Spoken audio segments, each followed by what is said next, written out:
Bienvenue sur La Voix du CDO, le podcast dédié à tous les leaders et dirigeants de la transformation digitale. PDG, DG, CDO, DSI, CMO, etc. Vous souhaitez comprendre, piloter et réussir votre transformation digitale. Ici, pas de théorie stérile. Nous donnons la parole à ceux qui façonnent le changement, explorant les stratégies, les technologies, les pratiques qui transforment les organisations. Nous parlons de l'IA, la blockchain, la cybersécurité, la data, les digital workplace, autant d'innovations au service du progrès, de l'accélération du business et de la satisfaction de vos clients. Succès ou échec, chaque expérience partagée est une leçon concrète pour vous aider à agir. Leader d'aujourd'hui et de demain, abonnez-vous et restez à l'avant-garde du changement.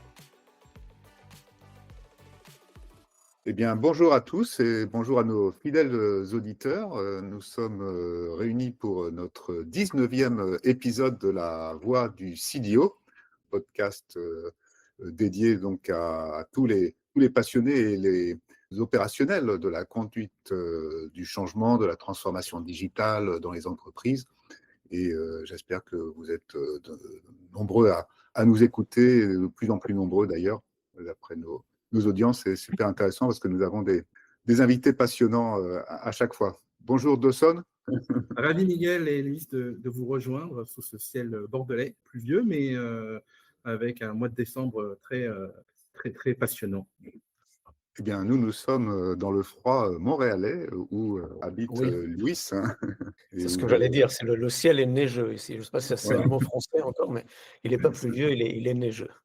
Et moi, je viens d'arriver aussi pour quelques semaines ici. Donc, c'est très intéressant. Merci, Luis, d'être parmi nous, justement. Donc, Luis Alberola, notre invité du jour, un invité passionnant, vous allez voir, de par les discussions. Et ce qui va aussi rendre cette discussion particulièrement intéressante, c'est, bon, en plus du parcours d'exception de Luis, c'est que Luis a travaillé en fait beaucoup d'années en Europe, mais également au Canada et en Amérique du Nord depuis un peu plus de 10 ans qu'il est installé ici. Donc, on va voir un petit peu aussi peut-être toutes les différences culturelles en matière de business, dans l'approche de la transfo digitale, de la transfo des organisations, la gestion des talents, qui est une des grandes spécialités de Luis, et puis les différentes mentalités face au changement. Je crois que c'est un sujet qui est aussi intéressant. Et puis comment les organisations des deux côtés de l'Atlantique abordent ces grands défis, hein, parce que je crois que ça ne s'aborde pas tout à fait de la même façon, mais Luis va nous en dire beaucoup plus. Donc, Luis est actuellement senior manager chez Deloitte Canada. Il a travaillé dans beaucoup de grandes sociétés de conseil, en plus d'avoir créé ses propres structures. Et peut-être que je te donne la parole directement, Luis, pour nous en dire un petit peu plus sur toi, sur ton parcours et tes centres d'intérêt, tes grands sujets du moment et que tu souhaites partager avec nous. Dawson, ravi de te rencontrer virtuellement. Et Miguel, ça fait vraiment plaisir de se reparler. Ça faisait quelques années qu'on ne s'était pas vu. D'abord, c'était à Montréal la dernière fois, mais avant ça, on avait mené des projets justement dans le digital. C'était l'époque de la transformation liée aux technologies sociales qui était enthousiasmante en raison d'un optimisme qu'on a un peu perdu peut-être, mais bon, anyway. Je vais reprendre rapidement mon parcours. Oui. D'abord, je suis ravi d'avoir comme ça une conversation à bâton rompu. Quand je me préparais un petit peu tout à l'heure, je me disais, je commençais en disant ça fait longtemps, ça nous rajeunit pas. Et en fait, je trouve que l'un des points clés à prendre en compte quand on fait de la transformation digitale, c'est justement de prendre en compte le temps que ça prend, le temps qui est passé, et le temps qui est nécessaire au fait pour construire les fondements d'une bonne organisation numérique. Il y a des fondements qui sont techno, mais qui sont humains aussi. Alors moi, là, je suis effectivement à Montréal. Je travaille dans le conseil en management avec une focalisation sur le talent, sur la transformation de la fonction RH. Mais tout ce que je veux dire aujourd'hui, c'est mes opinions personnelles et vraiment que mes opinions personnelles. Ça n'engage ni mes employeurs actuels, ni passés, parce que l'expérience, elle bouge. J'ai commencé, je suis espagnol, français et canadien depuis quelques années. Et j'ai vécu donc en Espagne, j'ai vécu en France, j'ai vécu aussi au Japon, à Tokyo pendant 3 ans, à New York et au Canada maintenant depuis 13 ans. Qu'est-ce que j'ai fait? Il arrive un moment, en fait, où on ne sait plus très bien comment raconter son histoire parce qu'on se rend compte qu'on a fait énormément de choses. Pour moi, le fil directeur, c'est le talent et c'est la technologie. Alors que je ne suis pas du tout technologue, même je n'étais pas dans une famille où la technologie était intéressante, mais au fur et à mesure de mes expériences, je me suis rendu compte que c'est en fait, tout ce que l'on fait, que ce soit notre vie individuelle, mais aussi notre vie professionnelle, elle est drivée par ce que la technologie permet de faire et la façon dont on décide de développer et d'utiliser la technologie, parce qu'il y a des choix qui se font. Donc j'ai commencé dans le conseil en stratégie en France, ce qui m'a permis d'apprendre à réfléchir, ce que j'avais déjà fait à l'école, mais c'est une bonne école. J'ai fait de la chasse de tête. Mhm. J'ai monté une start-up dans le monde des technologies, c'était avant l'an 2000, donc ça fait un bout de temps. J'ai monté une start-up donc, sur, la revue annuelle collaborative. Donc comment faire en sorte pour, développer et évaluer le développement des talents dans les entreprises. Ça a bien fait, c'était une expérience passionnante. Elle m'a permis d'apprendre en fait, beaucoup sur le talent, beaucoup sur l'organisation de la fonction RH et c'est là que j'ai commencé à apprendre, la technologie ou en tout cas à me rendre compte que c'était passionnant. J'avais 2 associés, Julien Truchot et Claude Bomberger et Julien est parti dans le monde, RH, Claude est resté dans le monde de la technologie et c'est lui un peu mon coach pour, pour me faire comprendre la technologie et j'ai appris quelque chose de simple avec lui. Il m'a dit: «Si tu ne me poses pas des questions précises, je ne pourrai jamais te répondre» et en fait, ça a été assez extraordinaire de construire en fait une application.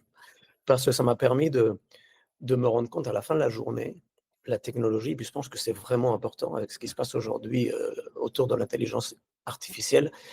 La technologie ne fait que répondre à des demandes que nous lui faisons. On va creuser après, hein, parce que la Oui. technologie, ce n'est pas que ça. Puis il y a des couches technologiques et elles sont importantes. Et, et justement, hier, Miguel, on s'est parlé 2 minutes et on se disait, bah, Oui. l'AI, c'est peut-être une technologie où on ne comprend pas exactement ce qu'elle fait. Ou en tout cas, elle est en train d'atteindre un niveau où, même pour les praticiens, pour ceux qui la développent, pas toujours très facile d'expliquer d'où viennent ces réponses, pourquoi elles viennent aussi vite, pourquoi elles n'arrivent pas toujours de la même façon, pourquoi elles dépendent du contexte. Et je trouve que ça apporte quelque chose de nouveau. Bon, donc j'ai commencé à faire de la techno pendant quelques années dans une startup. La startup n'a pas réussi à aller au bon niveau de maturité. Et ben, moi, j'ai continué ma carrière solo, en faisant du conseil dans le monde de la gestion du talent et de la RH. J'ai fait des projets passionnants en travaillant notamment en collaboration avec l'Institut Bouzzone. C'est là où on s'est rencontrés, Miguel, mais de Dominique Turc, qui avait regroupé un certain nombre de praticiens et de personnes qui se posaient des questions sur les évolutions liées aux technologies sociales. C'était l'époque Facebook, l'époque Oui. Twitter, LinkedIn. On se rendait compte que ça transformait la société, puis on s'est rendu compte que ça l'a transformée de façon très profonde, hein, avec des points positifs et bien des points qui posent question. Et on se posait la question de comment ces technologies-là allaient transformer l'organisation, comment elles transformaient l'organisation elle-même, puis le travail. Il y avait les 2 aspects qui étaient passionnants. À l'époque, j'ai eu la chance de bosser avec des très grandes entreprises françaises qui se posaient ces questions-là. Puis, c'est toujours la même chose quand tu es quand tu es un peu, je dirais, en avance en termes d'adoption de la technologie. Tu travailles avec des gens qui sont prêts à prendre des risques parce que quand les technologies sont nouvelles et que tu les adoptes, tu ne sais pas exactement où ça va, mais tu as une vision. Moi, j'ai notamment travaillé avec une équipe extraordinaire au sein du groupe MMA qui a décidé de mettre en place une université basée sur pas simplement une technologie collaborative, mais aussi sur des communautés. Mais plutôt que de faire une université top-down, elle était bottom-up. Et c'est, je pense, en termes de technologie sociale, mon plus bel apprentissage, puisque ça m'a permis de mesurer 3 choses. D'abord, c'est que avant de mettre de la technologie en place, il te faut une structure organisationnelle très forte. Et quand je dis que j'ai appris, c'est j'ai appris à cause des erreurs en y Oui. réfléchissant aujourd'hui, je me rends compte qu'on n'avait pas tout fait. On n'avait pas mis une gouvernance suffisamment forte. On n'avait pas engagé les leaders suffisamment en profondeur. Et pourtant, ça a été un vrai succès en termes d'adoption. Et je me rends compte que la structure, elle est clé. La structure, elle est au niveau de l'organisation, mais elle est aussi au niveau individuel et de l'équipe. C'est-à-dire que tu ne peux pas juste dire je vais faire de la gestion du changement. Il faut que tu mettes en place des structures de travail individuel et de travail collaboratif. Parce que sinon, quand la nouvelle technologie arrive, les gens sont un peu perdus. Et l'adoption, c'est pas juste une question d'usage, en fait. C'est aussi une question de sens.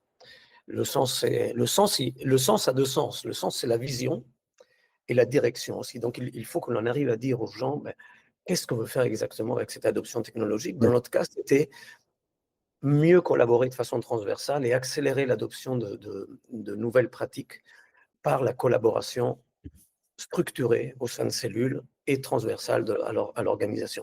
Puis ensuite, c'est la direction. C'est pas simplement savoir quelle est la vision, c'est comment j'y vais. Qui prend la direction, qui tient la direction, qui oriente en fait. Et ça a été mon deuxième point. Puis le troisième apprentissage, c'est la techno. La techno, en fait, il n'y a jamais une application, il y a un écosystème, il y a ce qu'on appelle un stack. Et les choix technologiques sont des choix passionnants parce qu'ils ont des conséquences. Bien, comme les choix organisationnels, et je pense qu'ils sont de plus en plus liés. Quand tu regardes aujourd'hui les gens qui font du modèle opérationnel, ils publient régulièrement, ils mettent la technologie dedans, ce qui était un anathème il y a juste quelques années. Donc, en fait, la technologie et l'organisation, ça progresse main dans la main. Donc ça a été ma première grande expérience de transformation. J'ai énormément appris, j'ai travaillé avec des gens que j'aimais beaucoup, avec qui on a eu de très bonnes relations. Ça rapporte à ce que tu disais en intro, Dawson. L'humain est clé dans les grandes transformations. J'ai passé quelques années donc à faire ça en France. Je suis ensuite passé au Canada pour plein de raisons personnelles. J'avais adoré ma période aux États-Unis, puis on avait envie en famille de revenir de l'autre côté de l'Atlantique. Et au Canada, en fait, ça a été un peu un apprentissage, encore une fois. J'ai réappris des choses que je pensais que je savais, parce que c'est mon expérience. D'autres l'ont peut-être vécu différemment, mais je trouve que on ne fait pas de la même façon de la transformation, de la gestion du changement, même de la stratégie. On ne gère pas les organisations de la même façon en France, où j'avais mon première expérience, et en Amérique du Nord. Et je trouve que le Québec est très proche, au fait, des États-Unis en termes de société, en termes de style de travail, en termes de vitalité des gens. Et en fait, ce qui m'a le plus frappé, c'est le professionnalisme et la rigueur. Et je sais en parlant à des personnes en France, on me disait il y a un peu moins de créativité, il y a un peu moins de mou. On en parlait hier, je pense, Miguel, il y a un peu moins de place à l'individualité. Je pense que ce n'est pas le cas. C'est juste deux styles différents et deux façons différentes. Donc moi, j'ai eu à me réinventer en quelque sorte, à prendre une façon de travailler beaucoup plus rigoureuse. Et mon apprentissage majeur est que la technologie, elle ne se met pas en place juste dans un écosystème technologique, mais bien dans une organisation. Et que c'est de plus en plus complexe de rajouter de la technologie dans une entreprise parce que l'existant est de plus en plus important. D'où la chance que j'ai eue, en fait, d'être recruté par des très grandes organisations américaines, ici à Montréal, parce que je considère que c'est de plus en plus compliqué de faire de la transformation si tu n'as pas toi-même une organisation derrière toi qui est capable d'attaquer tous les différents points qui sont nécessaires pour mettre en place justement ces transformations dans les entreprises. Le digital, c'est de la technologie, on l'a dit. c'est une transformation de l'organisation. On peut aller dans le détail, dans les processus, dans la gouvernance, dans les services offerts, dans les produits créés. C'est une transformation des modes de travail individuels. C'est potentiellement une transformation des modes de travail collectifs et en équipe. Mhm. C'est une capacité à travailler. Ça donne beaucoup de pouvoir aujourd'hui, Oui. mais ça demande que ce pouvoir que les dirigeants ou les managers ou les individus vont avoir par l'utilisation de la techno, il faut lui mettre un cadre parce que sinon tu es un peu perdu, tu ne sais pas où tu vas. Donc je pense que ça a été mon apprentissage. La transformation demande pas simplement des gens, mais une organisation qui va gérer cette transformation-là, cette transformation d'organisation. Donc ça fait une dizaine d'années, ça fait 13 ans que je suis là et que je travaille donc, tu disais, parlons un peu des différences entre ce que tu as vécu en France et ce que tu as vécu au Canada. Il y a plus dans les environnements où je travaille, il y a plus d'organisation, il y a plus de rigueur et ça va de fait avec un petit peu plus de puissance dans l'exécution de la transformation. C'est ce que j'arrive à Oui. me dire. Et est-ce qu'il y a une maturité justement de l'organisation plus forte à intégrer les, les fruits de la technologie, les usages ou les changements organisationnels justement? C'est-à-dire que la maturité est plus forte ou c'est vraiment uniquement lié à la capacité à mieux s'organiser ou à anticiper cette organisation? Mais je pense qu'il y a deux choses. Je pense qu'il y a une capacité à prendre des risques qui est peut-être plus élevée ici Oui, oui, et, c'est un point important ça. et une capacité donc à prendre des décisions en tout cas, la prise de décision me semble plus rapide. D'accord. Et, et une grande transformation techno ou numérique, parce que c'est de ça qu'on parle, Oui. malgré tout, c'est un saut dans l'inconnu, parce que tu vas toucher au fondement de ta boîte, au mode de travail, à la façon de collaborer, en faisant ce pari que ça va apporter quelque chose, évidemment en termes d'activité, en termes de croissance et de profit, c'est de ça qu'on parle, que ça va apporter quelque chose en termes de mode de travail individuel, et donc que ça va permettre de... Il y a un pari qui n'est pas simple, hein, même surtout aujourd'hui. Est-ce que ça va permettre de rendre le travail, je dirais, plus facile? Pas toujours le cas. Plus efficace? Ça peut l'être, mais il faut beaucoup aider, il faut beaucoup accompagner. Et plus efficient, est-ce qu'on va réussir à faire ce que l'on voulait faire? C'est une vraie question. Donc je pense qu'il y a une culture de la prise de risque qui est plus élevée. Ça fait qu'on arrive à prendre des décisions plus rapidement et donc à se lancer dans des transformations de façon plus rapide. C'est mon expérience. Encore une fois, je ne détiens pas la vérité, mais c'est comme ça que moi je l'ai vécu. Mais dans la manière dont tu as vécu, il y a deux points peut-être, je suis curieux, c'est tu parles pour les entreprises le pouvoir, mais qui va aussi avec une certaine responsabilité. Et les responsabilités par rapport au directeur de la transformation numérique, par rapport à quantifier les ressources nécessaires ou les ressources infrastructurelles nécessaires à gérer une transformation numérique. Est-ce que ça, tu as été confronté à ça, à défendre des budgets, à défendre des investissements finalement, parce qu'on parle d'une transformation, mais on parle aussi d'une transformation au sens, je ne sais pas si c'est le bon terme, la plus transformationnelle, donc ce n'est pas juste un petit changement, ça reste un changement massif. Est-ce que dans ton expérience en France ou au Canada, a priori, c'est différent? Est-ce que ces engagements financiers sont plus faciles à défendre ou il y a une vraie compréhension, pour reprendre ce que disait Miguel, de maturité de l'arrivée des technologies dans le changement. Je ne sais pas si j'ai été clair. Non, très clair, et c'est une bonne question. En même temps, c'est entre ce que je fais ici et ce que je faisais en France, c'est pas le même type de projet, et moi-même, je n'ai pas les mêmes compétences. En tout cas, je passe énormément de temps évidemment à préparer. C'est-à-dire, il y a autant de temps passé à préparer le projet qu'à l'exécuter ensuite. Et oui, les budgets, les ressources, le planning, l'articulation des activités, l'articulation entre les équipes prend un temps très important, la collaboration avec le client pour l'amener à comprendre ce qu'il dans quoi il s'engage, quel est son rôle, comment il doit s'organiser, comment il doit structurer ses propres ressources, comment il doit lui-même investir est fondamental. Puis ensuite, il y a le pari qui est fait ensemble, je trouve, moi, qui est de dire, dans l'environnement où on vit, c'est difficile de se dire je ne vais pas adopter les technologies. Donc on est poussé par le mouvement.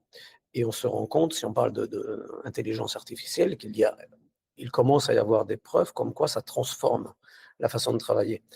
On n'est pas encore très clair sur ce que ça produit, mais en tout cas, ça produit de l'efficacité, ça c'est sûr. Mais il y a quand même un pari, c'est-à-dire qu'on n'est pas sûr de où on... Donc c'est ce pari et ce partenariat qui sont vraiment... qui font la qualité du travail que je fais, c'est d'établir un partenariat. Finalement, lui, il est extraordinairement humain, c'est-à-dire qu'on va se dire, bon, une fois qu'on a fait toute la préparation possible, une fois qu'on a obtenu nos budgets, une fois qu'on se dit on y va, même avec toute l'expérience j'ai eu la chance, moi, de travailler dans des boîtes absolument extraordinaires en termes de compétences et de collaboration, mais même avec toutes ces équipes en place, tu te lances quand même dans quelque chose qui va être extrêmement compliqué à manager. C'est-à-dire que planifier, surplanifier, ça ne sera jamais assez, mais tu sais que de toute façon, tu vas livrer une méthode, exécuter, et que tu vas devoir être proactif, être imaginatif, être résilient, agile, collaboratif pour faire face à ce que tu n'avais pas prévu.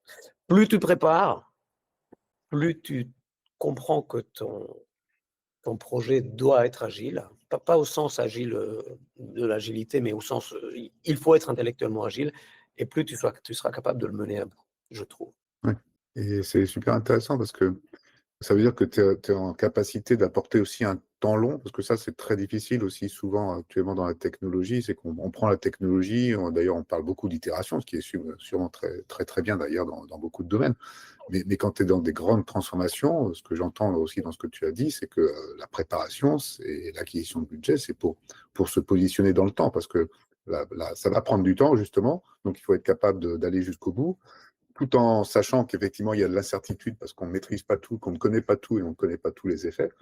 Voilà. Donc cette capacité à prendre du temps et à s'inscrire dans le temps plutôt long de la transformation, c'est aussi quelque chose qui est plus facile à faire en Amérique du Nord et à gagner qu'en Europe ou en France.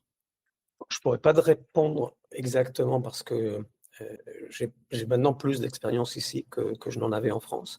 Oui. Mais en tout cas, c'est sûr que l'un des sujets les plus passionnants, c'est comment tu t'inscris dans le temps, en fait, comment tu fais des investissements qui souvent vont dans les 2, 3, 4 ans, en sachant que tu fais des paris sur comment la technologie elle-même va évoluer, comment ton organisation va évoluer, comment ton écosystème et tes concurrents, tes clients vont évoluer. Donc, c'est l'un des points clés. Et c'est pour ça que ton équipe est fondamentale. Et c'est pour ça que tu ne peux pas travailler de façon isolée. Et que de plus en plus, la collaboration avec des partenaires, c'est la clé du succès. Oui. Donc oui, tu te situes dans le temps long, même si tu te situes dans la durée, dans des horizons longs, alors que ce que tu essayes de faire, c'est de raccourcir le temps, d'être de plus en plus efficace avec la mise en place des technologies, c'est un petit paradoxe, mais c'est intéressant. Oui. Et comment tu arrives à maintenir l'attention, entre guillemets, pendant ce temps long de l'organisation qui elle-même est sûrement soumise à des contraintes temporelles de résultats financiers et business sûrement plutôt sur du temps très court, hein, parce qu'à l'américaine, c'est peut-être au trimestre, hein, comme toujours. Voilà, comment vous arrivez à combiner ces deux potentielles contradictions? C'est de la planification et de la gouvernance, de la planification qui est très rigoureuse, dans laquelle il y a un engagement de tous les partenaires, parce que de plus en plus, tu as de plus en plus de partenaires. Et ensuite, il y a une gouvernance qui est fondée sur ce plan, ou cette stratégie même, je devrais dire, qui a été mise en place, et qui permet je ne dirais pas d'éviter les surprises, je dirais de les gérer au mieux, Oui. d'avoir d'être extrêmement proactif sur les évolutions, parce qu'il y en a toujours, que ce soit dans dans le séquencement des modules que tu es en train de mettre en place, ou dans l'impact des stratégies de gestion du changement que tu pensais que tu allais mettre en place, ou sur les résultats eux-mêmes quand tu réorganises un processus, que tu mets en place une technologie qui ou l'automatise ou amène un petit peu plus de social, et que tout d'un coup les résultats ne sont pas au rendez-vous. Comment tu réagis? Comment tu arrives à mobiliser les bonnes personnes pour ou bien accepter que tu n'auras pas les résultats là où tu les avais prévus, mais ailleurs, ou alors mettre en place les petites stratégies qui te permettent de les récupérer. Ouais. Donc, c'est du travail de tous les jours, mais je dirais, c'est du travail de tous les jours dans un cadre. Et dans le cadre, tu as Oui, le c'est plan, c'est ça. tu as la gouvernance et tu as la transversalité. Ouais. Et j'imagine les métriques permanentes pour montrer aussi, enfin, avoir le thermomètre qui permet de savoir comment ça se passe et prouver d'ailleurs que ça se passe bien ou mal, et il faut agir, mais enfin, en tout cas, Oui, bien sûr. donc, Tu as un reporting en place et c'est la mise en place des indicateurs est souvent la plus intéressante. Et typiquement, c'est le débat entre le coût et la valeur réalisée est complexe parce que ta valeur, elle se réalise dans le temps. Elle n'est pas forcément ça. visible. Donc, c'est là où tu es souvent dans le pari, au fait. Ouais. Alors que les coûts sont têtus, ils sont durs, ils sont réels et ils apparaissent dans ton compte de résultat. Ouais. Oui, c'est sûr que tu es sur un sujet qui est purement du talent et de l'humain face à parfois un pilotage purement financier, où c'est de l'analyse des chiffres, alors que tu dois gérer l'humain, quelque part, dans la gestion des talents. Et je veux revenir sur l'idée que disait Miguel. Alors moi, j'étais plus confronté à des entreprises qui sont c'est pas des grandes entreprises, mais il y avait un sujet que je trouvais ça passionnant sur les entreprises que je rencontre, sur la maturité des enjeux des ressources humaines, en fait, hein, sur un comité de direction. Souvent, moi, j'ai été confronté, ça ne concerne que mon expérience, des entreprises, finalement, parmi les enjeux marketing, parmi les enjeux technologiques, parmi les enjeux commerciaux, souvent le juridique, les ressources humaines avaient moins leur mot à dire au sein du comité de direction. Est-ce que toi, dans ton expérience, ou peut-être dans différents pays où tu as pu travailler, est-ce que tu as été confronté à ces enjeux-là? Parce qu'il y a une complémentarité, tous ces services sont nécessaires au fonctionnement d'une culture d'entreprise. Est-ce que tu as été confronté à ces enjeux-là, à défendre les outils technologiques nécessaires à cette partie gestion des talents? Mais ça, c'est mon sujet depuis que j'ai commencé à travailler. C'est vraiment le sujet qui me tient à cœur, c'est de quelle façon la techno, elle transforme l'organisation et les modes de travail, puis le rôle de la personne dans l'organisation. Je pense que c'est critique. Et la fonction qui fait ça, c'est effectivement la fonction RH. Tu as raison, tu as une vraie question de maturité. La fonction RH, elle a ceci de particulier qu'elle s'occupe de choses extrêmement quantifiables, extrêmement dures. Donc, elle gère le parcours de l'employé dans l'entreprise. Donc ça, c'est des choses quantifiables. C'est qui je recrute, comment je le rémunère, à quel moment je le forme, est-ce que je le fais progresser d'un poste à un autre, est-ce que je le fais... tu vois, c'est des choses qui sont, je dirais, qui peuvent se gérer au sein d'un processus. Et donc, tu as un premier niveau de maturité, c'est est-ce que j'ai tous mes processus en place. Puis le niveau du dessus, c'est est-ce que j'ai mon organisation en place. Il n'y a pas que les processus, c'est mon intention, c'est mon modèle opérationnel, comment je veux gérer ma fonction. Et ça, c'est des questions telles que, est-ce que je veux avoir une fonction RH qui est extrêmement forte dans les business units ou dans les régions, ou est-ce que j'ai envie d'avoir une fonction RH qui, au contraire, est extrêmement forte au centre pour gérer de la cohérence de façon globale.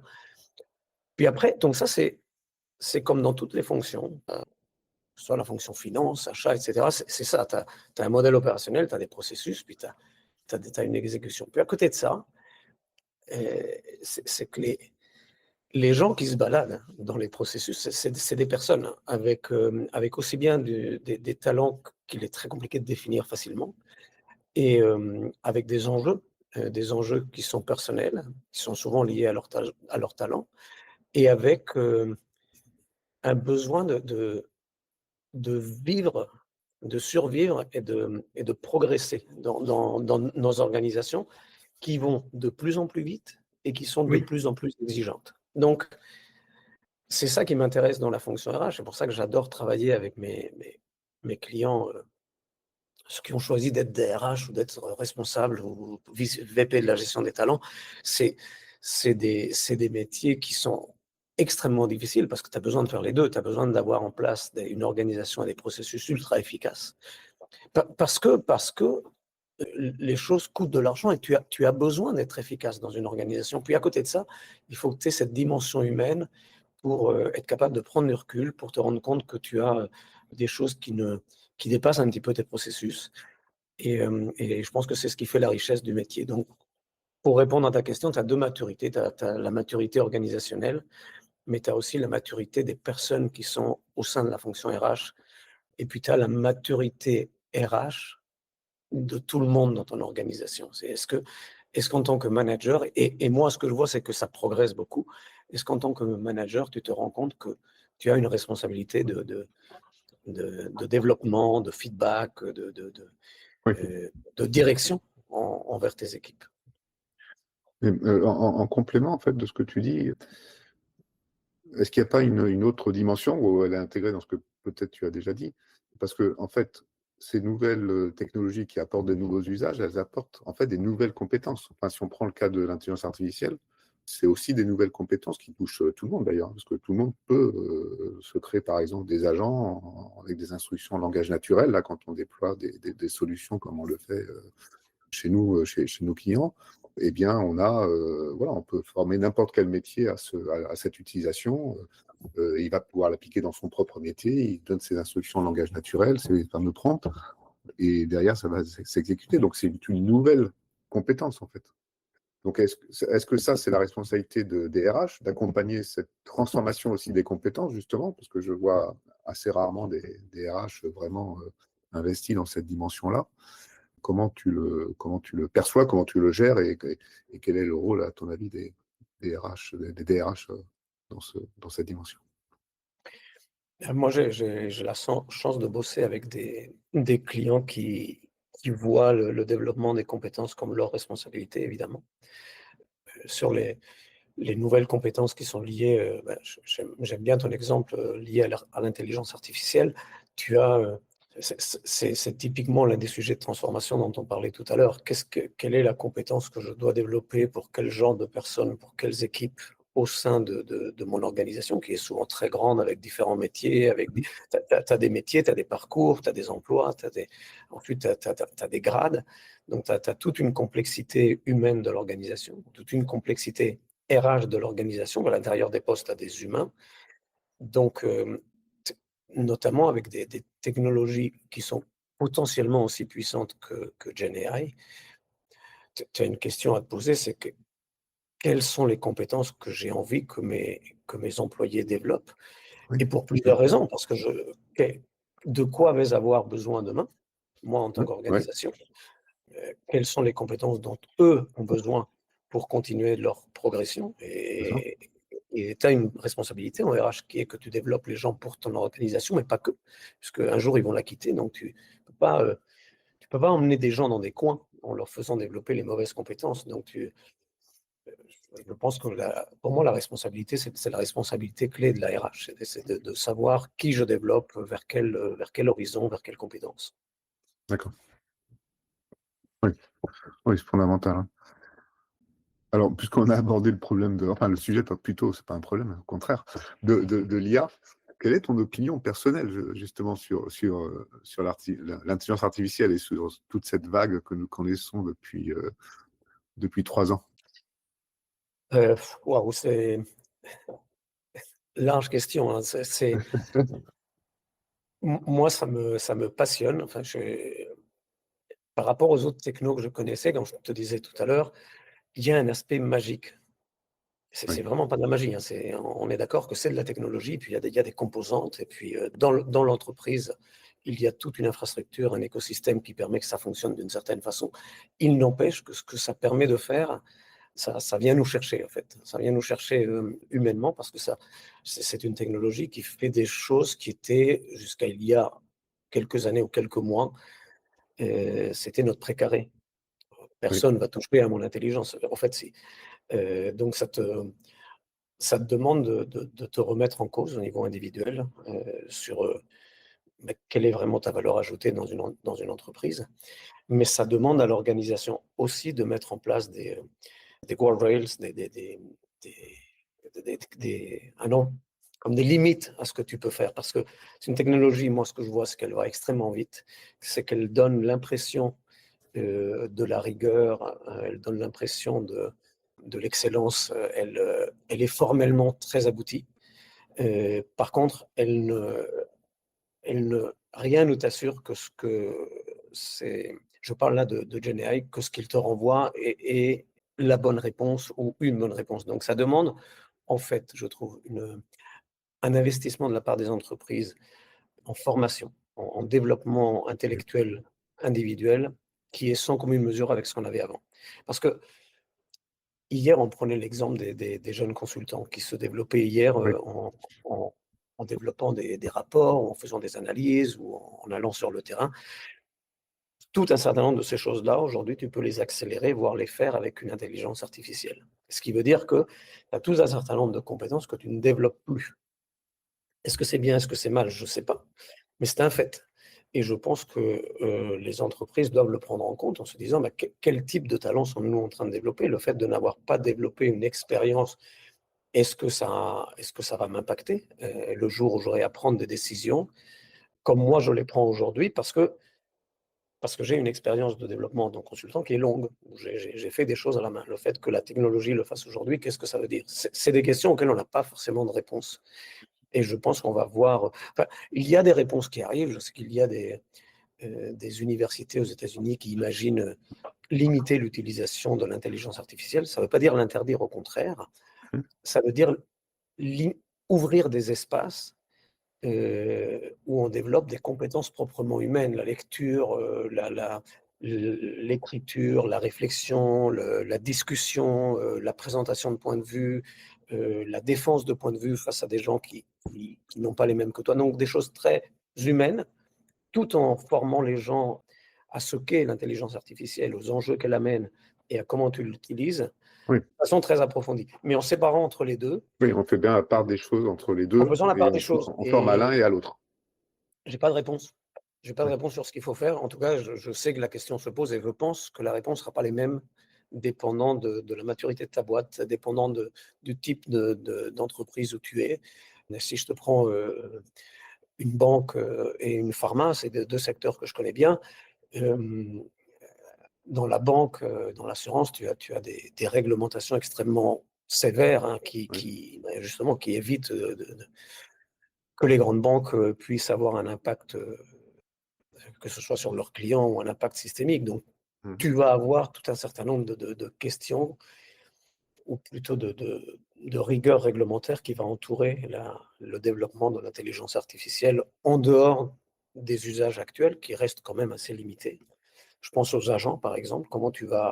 Quelle gouvernance tu vas mettre en place pour les agents oui, pour te rendre compte, comment tu vas maîtriser en fait tes risques opérationnels si tu mets en place des agents que tu ne l'as pas suffisamment bien fait. C'est une vraie question. Puis en pharma, ça ne va pas être forcément une réglementation qui vise des, euh, des crises financières, mais ça va être une réglementation qui vise que l'accélération de la recherche laisse de côté des sujets qui étaient gérés dans le temps et dans la durée. C'est des réponses. Ce que je vois, c'est que les compétences de base vont être développées de façon transversale. Puis, encore une fois, on en parlait récemment, les entreprises auront sans doute intérêt à utiliser des solutions existantes à l'extérieur parce que le développement nécessaire à la mise en place de solutions d'intelligence artificielle ou agentique, etc., est trop élevé. Par contre, une fois qu'elles auront adopté, elles vont développer des usages et des stratégies qui vont leur être extrêmement, extrêmement personnelles, je crois. Extrêmement oui, individuelles. oui, propre à leur Propres à leur culture, leur organisation, process, leur leur secteur d'activité, organisation. leur sécurité, Oui. etc. Et j'aimerais bien revenir sur la question des juniors, enfin, ou des jeunes en général, et de leur formation, puisqu'effectivement, il y a un biais dans l'utilisation quand même de la Gen AI qui est, enfin, comme beaucoup d'autres technologies aussi finalement avant, hein, mais peut-être là aussi qui touche à notre cognition, enfin, notre intelligence, qui est la règle du moindre effort, en fait, puisqu'on est poussé à ça finalement, réfléchir de moins en moins. Donc, l'exemple que tu donnais, en tout cas, de l'université, qui, du coup, vont former à continuer à apprendre, à réfléchir, etc., bon, c'est très bien à côté de comment j'utilise l'intelligence artificielle. Mais dans l'entreprise, on ne va pas pouvoir contrôler ça, ou à l'école, d'ailleurs, normale, entre guillemets, où ça va peut-être être difficile, ou quand j'intègre des juniors dans mon organisation, comment une organisation peut s'assurer qu'effectivement, on n'est pas dans cette dérive. Parce qu'on d'ailleurs, je crois qu'on a vu passer des rapports récents qui relatent effectivement ce genre de problème où on va vers le moindre effort très, très facilement et avec plus ou moins de vérification effectivement sur les résultats. Mais c'est un vrai souci. Et puis c'est un vrai souci d'emploi, de toute façon, des juniors. Hein. On voit qu'il y a beaucoup de juniors, y compris dans le domaine du développement, qui commencent à avoir beaucoup de mal à trouver des emplois, puisqu'ils sont tout simplement remplacés par les outils de génération de code. Et c'est pareil chez les avocats, etc. quoi. Oui, sur ces métiers-là, chez les avocats, les juristes, Ouais.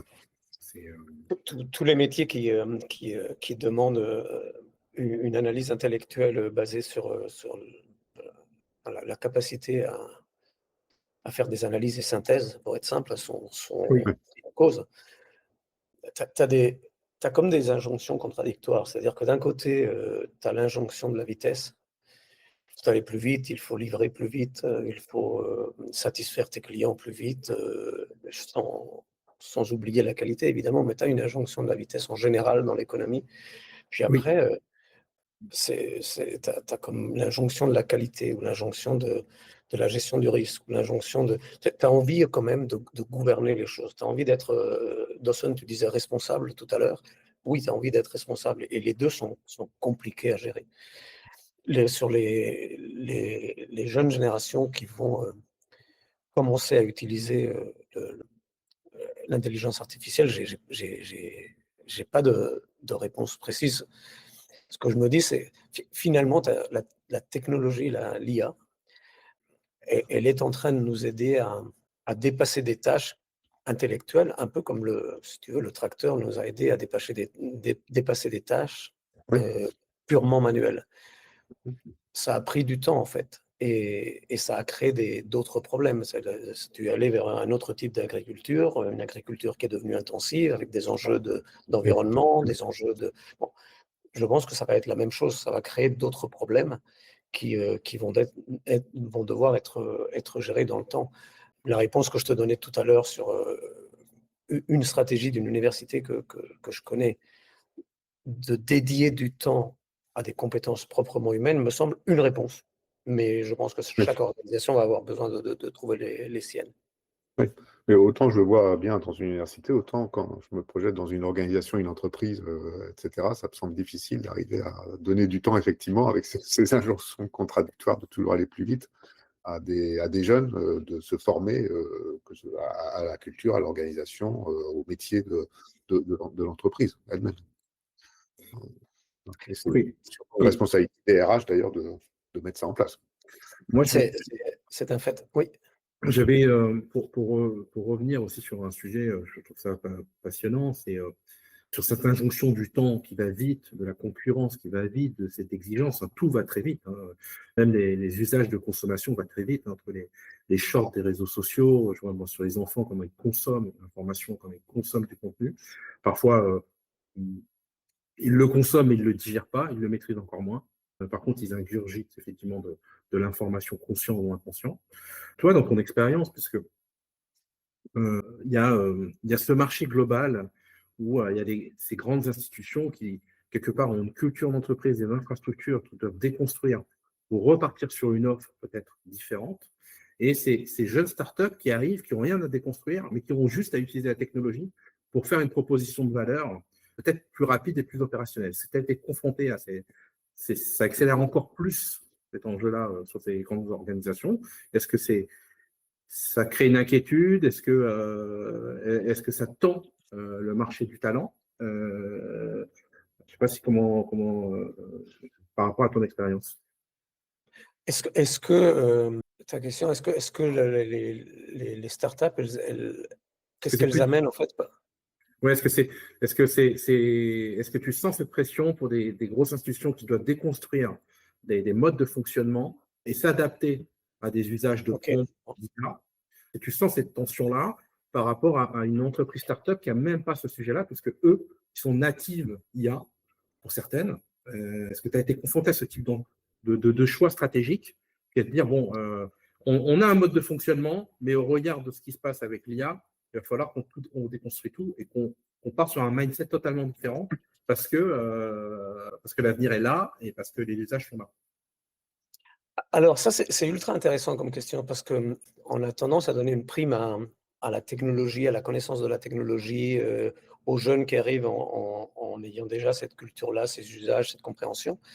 Mais on oublie aussi un peu la prime au fait de savoir travailler, d'être à l'intérieur d'une organisation qui est mature, qui est rompue au fait de gérer ses processus, de gérer les problèmes qui viennent avec, de recruter, de développer, de faire grandir les gens, de gérer des clients.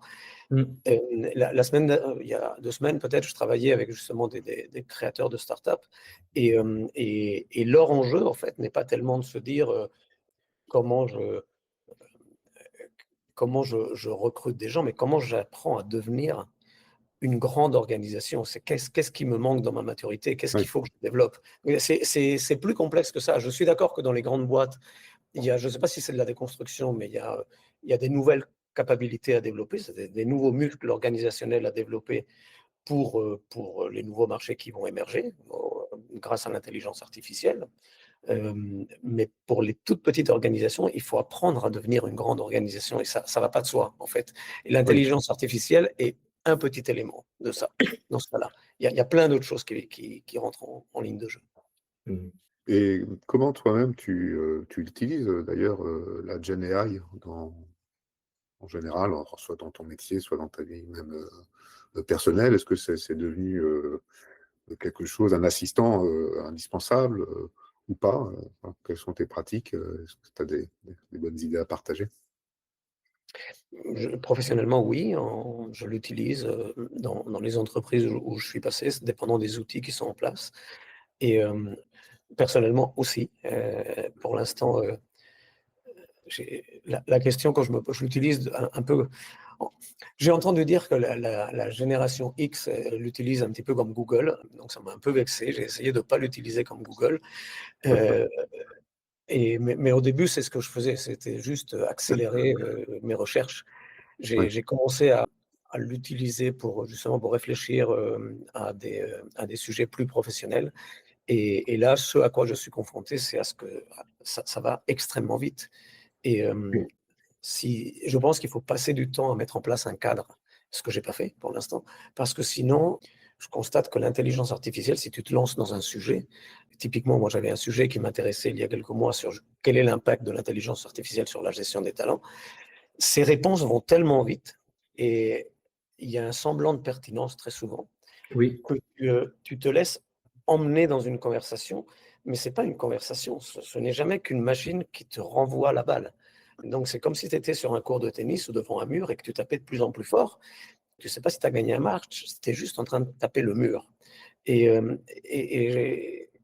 je crois qu'on en a parlé hier, Miguel. Qu'est-ce que tu mets en place comme cadre pour que l'intelligence artificielle t'augmente, entre guillemets, réellement, et non pas elle t'accélère et elle t'épuise sans que finalement tu en tires quelque chose. Parce que nous, on est quand même des machines à analyser et à synthétiser. Il ne faut pas l'oublier, et on est très fort à faire ça. Puis on peut tirer tirer des apprentissages qui ne sont pas simples. Donc, on a comme une tendance à voir les tendances ou à identifier des signaux faibles qui sont vraiment des compétences importantes. Mais on a besoin de temps pour ça. Et je trouve que l'intelligence artificielle est extrêmement difficile à utiliser dans ce cadre-là. Moi, ce que j'ai appris à faire, c'est à lire des livres. Et ça, je sais faire. Je sais que mes enfants lisent des livres et écoutent des vidéos. Donc peut-être qu'ils ont développé des nouvelles compétences. Je me dis peut-être que les nouvelles générations vont être plus habiles à travailler plus vite et à interagir avec une intelligence artificielle. Mais je me pose la question. Moi, personnellement, j'aurais besoin de quel cadre pour être un bon utilisateur averti. Et je ne parle pas d'agent, je parle juste de cet assistant personnel qui t'aide à réfléchir. Oui. C'est moins simple que ça en a l'air. Oui, Et qu'il faut- alors, je rejoins sur ça. Je trouve aussi que il y a un peu ce raccourci de dire que c'est un peu la boîte de Pandore, on pose une question, on a une réponse et c'est la vérité. Et parfois, ce qu'on oublie, c'est, comme tu le disais, Luis, au début, c'est un peu la boîte noire. On ne sait pas comment ça fonctionne, on ne sait pas quelles sont les données d'entraînement. Déjà, je pense que pour beaucoup, elles sont partielles, parce qu'il y a ce que je disais, moi, à côté de mes activités, j'étais entraîneur sportif de volley. Ce que je dis à mes joueurs à l'instant T de comment ils doivent se comporter, comment l'attitude qu'il y a à faire, ça, on n'a pas dans le ChatGPT. Parce qu'aujourd'hui, ce que je leur dis n'est pas enregistré. Ce savoir-faire de manager les gens, ces données-là ne sont pas enregistrées. Ces données-là, elles ne sont exploitées que quand elles passent dans le domaine du numérique. Et il y a toute une partie de la vie et de la nature qui n'est pas encore rentrée dans ces moteurs d'entraînement, dans ces algorithmes, qui peut nous donner qu'une réponse partielle de ce que peut être les interactions humaines. C'est ultra intéressant, Dawson, parce que je suis vraiment d'accord avec ça. Ce qui a changé depuis le Covid, c'est la façon dont on travaille et la façon dont on est connecté à l'entreprise. Je ne sais pas pour vous, mais l'expérience est devenue de plus en plus un travail morcelé en petits bouts de 30 minutes, 45 ou 1 heure, souvent sur des sujets non connexes, qui demandent beaucoup intellectuellement de chacun d'entre nous. C'est-à-dire qu'il faut livrer quelque chose en un temps court, en étant capable de changer de sujet, ce qui n'est pas simple en fait humainement. Et en étant connecté. Ça veut dire qu'on est, comme on l'est en ce moment, non pas dans l'interaction réelle, mais dans l'interaction virtuelle, c'est-à-dire intermédiaire, ce qui apporte quelque chose en fait à la discussion. C'est-à-dire le fait que la technologie soit présente, c'est comme un nouvel œil en fait. Et si tu mets à côté de ça une intelligence artificielle, on l'a tous vu avec les assistants qui nous permettent de faire les synthèses des réunions que l'on prend, avec les assistants qui nous permettent de préparer les réunions, tout d'un coup, il devient ultra facile de vivre à l'intérieur de la matrice, si j'ose dire. On est connecté, on a les entrants et les extrants de nos conversations, et finalement, on arrive et on livre une valeur. Moi, depuis la période des technosociales, je trouve que l'une des compétences ou l'une des capacités pour les boîtes qui est le plus difficile à développer, c'est l'articulation de différents modes de travail. C'est d'être intentionnel sur quel type de mode de travail j'utilise, pour quelle situation, pour quel contexte ou pour quel problème. Quand tu es en train d'imaginer une stratégie ou un modèle opérationnel pour l'un de tes clients, c'est pas vrai qu'on peut faire ça virtuellement. Il faut du temps, il faut un temps d'une nature et d'une épaisseur différente que celui qu'on a à travers Teams ou à travers Zoom.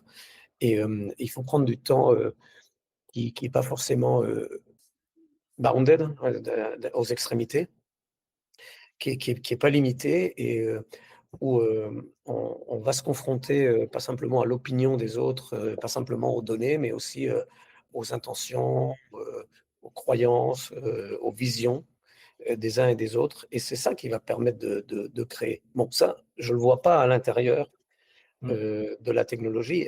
Et je viens là à cause de ton exemple, c'est qu'il y a des choses qui ne sont pas, pourrait-on dire, qui ne seront jamais dans l'intelligence artificielle, peut-être, peut-être pas. En tout cas, aujourd'hui, ces moments-là ne le sont pas. Que l'intelligence artificielle ou que la technologie en général t'aide à mieux te préparer pour ces moments-là, je le crois, en fait. C'est pour ça que je parle d'articulation de mode de travail. Je pense que la capacité à articuler ces modes de travail-là, elle est critique pour une entreprise aujourd'hui, parce que sinon, on le voit dans des très grandes entreprises de conseil qui sont des grandes machines à exécuter, mais qui peuvent perdre en fait la capacité à innover. Je ne parle pas du tout d'entreprise où je suis, où j'ai été, mais je l'ai vu par des conversations. C'est si tu rentres trop dans l'exécution à travers la technologie, tu peux te couper d'autres capacités de création, de croissance qui sont plus proprement humaines. Oui, tout à fait. Je pense qu'il y a encore, enfin, ça va aller très vite, hein, l'IA et l'intégration des données, surtout le traitement des données à la vitesse de traitement des données, tout ce qui est encore objets connectés, IoT, visuel, audio, qui sont encore du contenu, qui ne sont pas que sur Google ou sur la toile, sont encore des données qui ne sont pas intégrées dans ces chats GPT, dans ces Gemini, du moins officiellement. Et là, effectivement, on est encore très loin de ce que l'humain est capable d'offrir en termes d'analyse et dans le temps long aussi sur cette dimension-là. Mais je te rejoins sur le fait qu'effectivement, ce sujet passionnant qui est effectivement le fait d'avoir du temps long, l'articulation, et je le vois aussi, hein, je vois que tout va plus vite, on demande des résultats plus vite, on intègre aussi, on demande d'apprendre à utiliser des outils sans pour autant les maîtriser et encore moins les comprendre. Et ça, je trouve ça. Et il y a encore un gap. Hein, la maîtrise et l'art, c'est aussi de maîtriser et de comprendre ce qu'on fait et comment on le fait. On disait souvent lors d'un podcast qu'il ne suffit pas d'avoir une traduction d'un texte en anglais pour comprendre l'anglais et pour comprendre l'état d'esprit d'un anglais. Exactement. Exactement. Et ça, c'est vrai, parce qu'il y a tout ce qui est non-verbal, tout l'imaginaire aussi des mots que ChatGPT n'a pas encore, ou que ces IA n'ont pas encore intégré. Oui, absolument. Absolument. Pour revenir à ton exemple du volley, malheureusement, je pense que si tu demandes à ChatGPT de te sortir un programme d'entraînement d'une équipe de volley, il te le sort quand même, hein, même s'il n'a pas. Oui, c'est vrai. Parce qu'ils n'ont pas été enregistrés. Non, mais c'est ça le problème, justement. C'est qu'il va quand même te sortir un truc, et tu as plein de gens qui vont l'utiliser, alors que c'est peut-être pas. Mais on était, pas quelque part, moi, dans le domaine du volley, c'est vrai qu'on était aussi déjà dans ce biais-là, parce que le fait d'être dans l'enseignement, tu es obligé d'être dans un cadre, parfois dans une sorte de pensée unique de comment on pratique le volley, comment on fait des stratégies. Donc, il y avait cette transmission. Moi, je l'ai vécu pendant des années. J'ai entraîné, j'ai coaché des entraîneurs qui sont devenus entraîneurs. Et ce qu'on n'a pas, c'est vraiment la lecture que peut avoir un entraîneur de ce qui se passe sur un terrain, de ce qui se dit sur un terrain, de ce qu'on ressent sur la personnalité de chacun des joueurs. Et puis, je l'ai constaté après plus de 35 ans de pratique, qu'à un moment donné, d'être dans ce biais d'enseignement, de funnel d'entraînement, ben, on voit que tous les entraîneurs fonctionnent tous de la même manière. Et qu'il n'y a parfois pas de vision différente ou de manière différente de le faire. Et ça, j'ai trouvé ça parfois terrifiant. Parce que finalement, on retransposait un modèle technique, mais très défini, sur parfois des gens qui n'étaient pas du tout adaptés. Parce que c'est juste de la duplication de méthodes de travail, sans adaptation véritablement proprement à l'humain. En disant, ben, en fait, c'est les capacités physiques de quelqu'un d'1m90, ce n'est pas les capacités physiques de quelqu'un d'1m70. Donc, lui demander d'exécuter les mêmes choses juste sur 10 mètres ou 100 mètres, en fait, tu demandes à un poisson de s'accrocher aux armes. C'est un peu ça. J'aime bien ton exemple. Moi, l'une des fonctions où je me dis qu'il y a le plus de potentiel d'évolution, c'est la fonction formation. Oui. Learning and development, comme on dit ici. Parce que je pense qu'il y a un besoin, il va y avoir un besoin dans les années qui viennent de se remettre en cause. Parce que finalement, toute la formation habilitante, que ce soit des compétences techniques ou des compétences métiers, elle va pouvoir ou bien se faire sur le tas ou bien être accélérée par la technologie. Mais celle qui est vraiment importante, c'est celle qui donne du sens, c'est celle qui permet de mesurer sa responsabilité, de savoir quelles sont ses règles de conformité par rapport à ton environnement, de savoir comment engager la discussion avec les autres personnes, de développer ton style de leadership, de développer tes compétences proprement humaines. Puis, il y a une autre dimension qui est d'apprendre la technologie, en fait, d'apprendre et de mesurer un petit peu et le potentiel et les limites de la technologie. Je pense qu'il y a des gros chantiers de travail sur les fonctions formation qui, qui devrait arriver dans les prochaines années. Je pense que de regagner des lettres de noblesse en développant j'aime pas trop le mot leader parce que c'est parfois utilisé à toutes les sauces, mais développant des gens qui ont un leadership humain plus prononcé dans des organisations qui sont de plus en plus technologiques.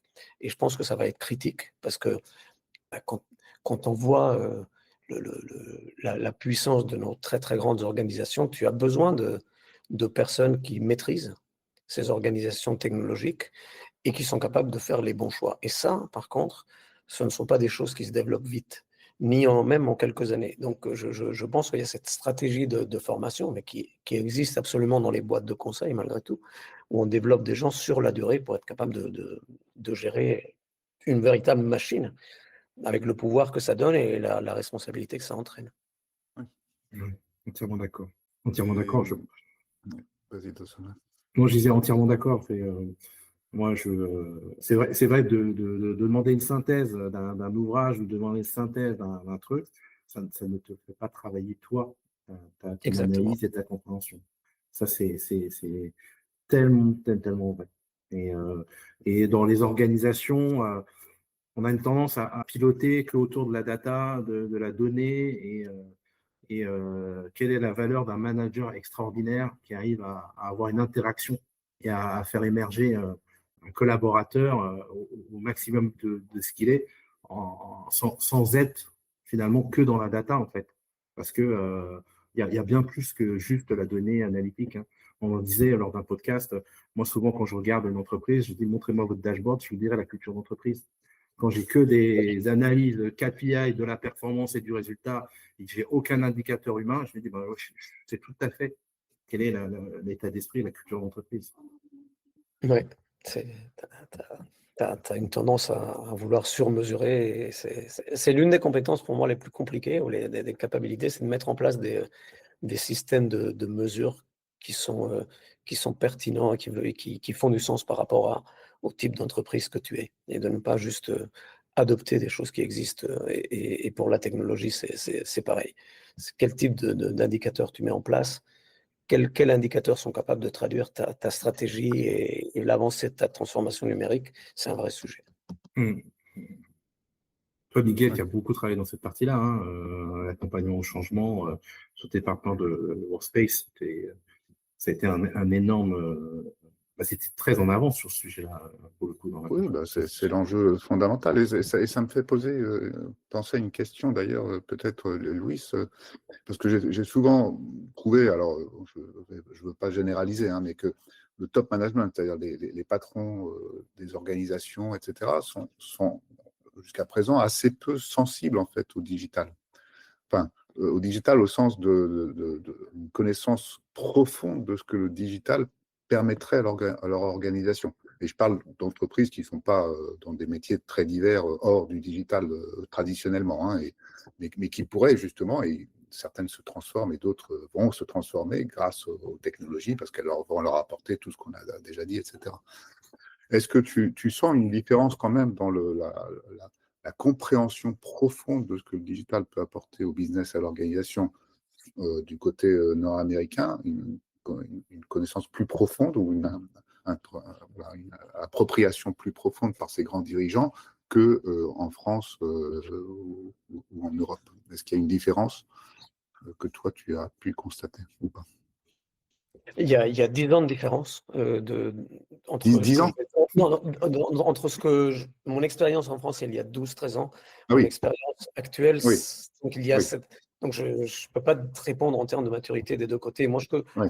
je vois deux choses. Un, évidemment, il y a un intérêt majeur. Il y a une focalisation, il y a le développement de groupes de travail, la mise sur place de pilotes, la mise sur place d'investissements pour Oui, mettre mais en il y a place cette l'intérêt. technologie-là. Au Canada, il y Moi, a c'est ce que je une vois. vraie prise de conscience de ça.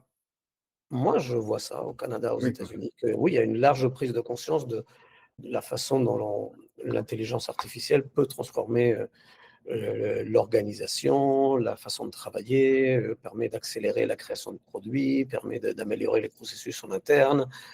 et de quelle façon le fait d'adopter ces nouvelles technologies va être critique à l'avenir. Après, chaque organisation est dans un contexte différent et les dirigeants, leur enjeu et la difficulté de tenir ces postes-là, c'est que tu as juste un certain nombre d'heures, voire de minutes de ta journée à consacrer au sujet de l'intelligence artificielle parce que tu gères quand même des organisations qui vont très vite et qui ont plein d'autres problèmes. Oui, Donc oui.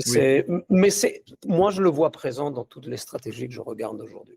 Oui, mais je fais une différence entre, tu as utilisé le mot intérêt et le fait d'avoir une compréhension profonde de la capacité, grâce à la technologie, de transformer même la stratégie ou de redéfinir la stratégie d'une organisation.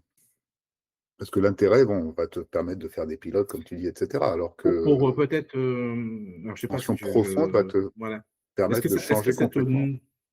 Et est-ce qu'il y a beaucoup même d'experts dans les technologies, dans l'intelligence artificielle qui sont très clairs de comment les choses vont changer quand tu vas appliquer l'intelligence artificielle. Oui. C'est pas si simple. Hein. Oui, sur l'intelligence artificielle, je suis d'accord avec toi. Par contre, moi, je parlais du digital au sens large. Hein. Tu parlais de digital au sens large. Voilà, au sens large, par exemple, en France, moi, je donne un exemple, je ne sais pas si c'est plus pertinent, mais en France, la fonction de Chief Digital Officer, elle est encore pas du tout valorisée. C'est-à-dire que d'avoir une personne en charge des sujets de transformation digitale, c'est souvent le directeur commercial, le directeur marketing, parfois le DG qui dit je vais m'en charger. Mais il y a cette, pour notre part, il y a cette compréhension de dire que ça ne peut pas être un poste à mi-temps, en fait. Les enjeux de la transformation, c'est quelque chose qu'il faut prendre, c'est une fonction à temps plein. Ça ne peut pas être en parallèle de mon métier de marketing. Ça veut dire que pendant 10 ans, en fait, j'ai fait du marketing et j'aurais pu faire un deuxième job à côté. Est-ce que dans les pays nord-américains, il y a cette compréhension-là dans les organisations, elle est forte? Parce que cette fonction-là, j'ai plus vu dans des pays anglo-saxons que nous sur la France, sur l'Europe. Je ne sais pas si Chief Digital Officer, il y en a de moins en moins. Je pense que c'est intégré maintenant dans le CIO, dans la fonction de CIO. Moi, ce que j'ai plus vu, c'est la segmentation entre la personne ou le rôle qui est responsable de la technologie pour l'entreprise en interne et la personne qui est responsable de la technologie pour les produits, qui est la fonction de Chief Product Officer, qui est devenue de plus en plus une fonction technologique, en fait. Et je trouve que la notion de transformation numérique, elle va souvent, elle appartient au chef de projet ou au chef de programme ou au chef à la personne responsable d'une transformation en particulier, parce qu'il n'y en a pas qu'une. Souvent, dans les grandes boîtes, il y en a plusieurs. Tu en as comme une majeure, un ERP ou autre, et puis ensuite, tu en as différentes autres. Et c'est plus ces personnes-là qui vont porter la responsabilité de la transformation numérique directement, je veux dire. Je vois moins de rôle de CDO. En fait. Mais malheureusement, c'est comme si ça s'était déployé, ce qui serait plutôt une bonne chose. Ouais. Mais bon, on voit beaucoup de CIO qui malheureusement sont englués dans les problématiques du quotidien et parce qu'ils ne se sont peut-être pas organisés et parce que leur management ne leur a pas permis de s'organiser non plus et de leur donner les moyens nécessaires pour justement embarquer cette dimension de transformation. Du coup, ne se transforment pas. Ils ne font que régler et gérer le quotidien sur les couches basses et fondamentales, hein, le cœur métier, mais qui ne permet pas la transformation. D'où ma question est-ce que les dirigeants, le top management encore une fois, le président, le CEO, le directeur général, sont en capacité réellement d'insuffler en fait ça parce qu'ils comprennent l'impact et l'enjeu pour leur organisation et que donc ils favorisent l'organisation qui va bien. Et tu as l'air peut-être de répondre en disant que tu vois, toi, moi, je pense que la prise de conscience est largement là et qu'ensuite, il y a une délégation de l'exécution de ça. Je pense que la prise de conscience est largement là. Largement. Ouais. Après, est-ce que, je pense, dépendant des organisations, les dirigeants sont plus ou moins au courant et les tailles d'organisation aussi. Moins profondes. Ben oui, et des tailles. Mais ça. dans les grandes entreprises, j'ai comme l'impression que c'est Oui, les grandes en train de entreprises, passer. oui.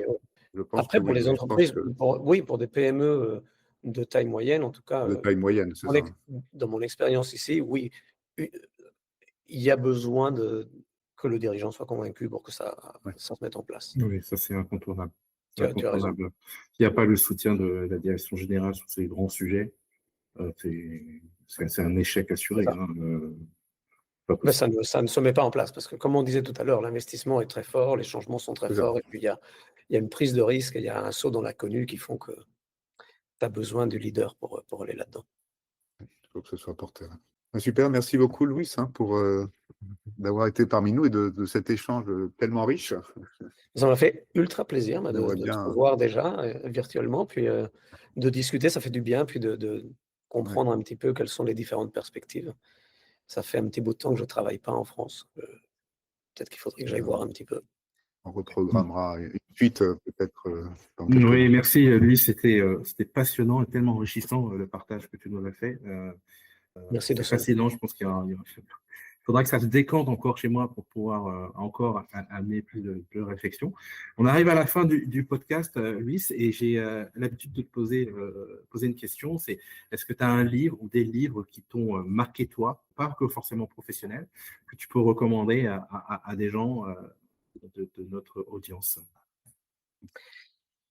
The Nature of Technology, la nature de la technologie, de W. Brian Dawson, W. Brian Arthur, voilà, W. Brian Arthur, qui est comme une théorie de la technologie. C'est totalement passionnant. En fait, je pense même que ça devrait être obligatoire à l'école, sincèrement. Ça, c'est ma recommandation. Pour moi, ça a été un vrai éclairage de lire ça.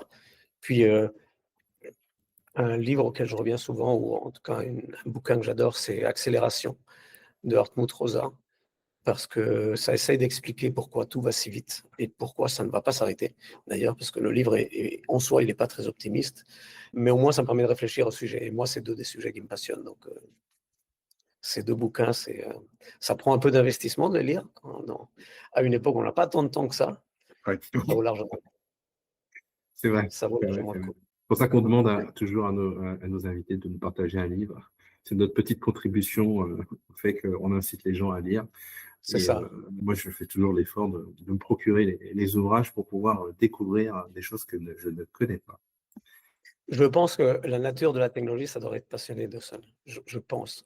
Ouais, bah, en en fait, ce que reparlera. tu vois pas, c'est que je l'ai déjà tapé en fait chez Amazon. Et il est déjà commandé. Voilà, Bon. Il est déjà voilà, commandé. il est déjà commandé. Ouais, j'adore parce qu'on peut pas lire tous les livres et puis on regarde ton expérience et tout ça, c'est toujours une richesse supplémentaire d'avoir un livre recommandé. Voilà. Super. Merci Miguel. Merci beaucoup à vous deux. Merci. C'était un plaisir. Merci Louis. Et, Merci à Dawson. la prochaine alors. À la Ouais, prochaine. merci. À très vite. Et voilà, c'est tout pour aujourd'hui sur la voie du CDO. J'espère que cet épisode vous a apporté des idées précieuses et a ouvert de nouvelles perspectives sur l'utilisation de l'intelligence artificielle dans votre stratégie digitale.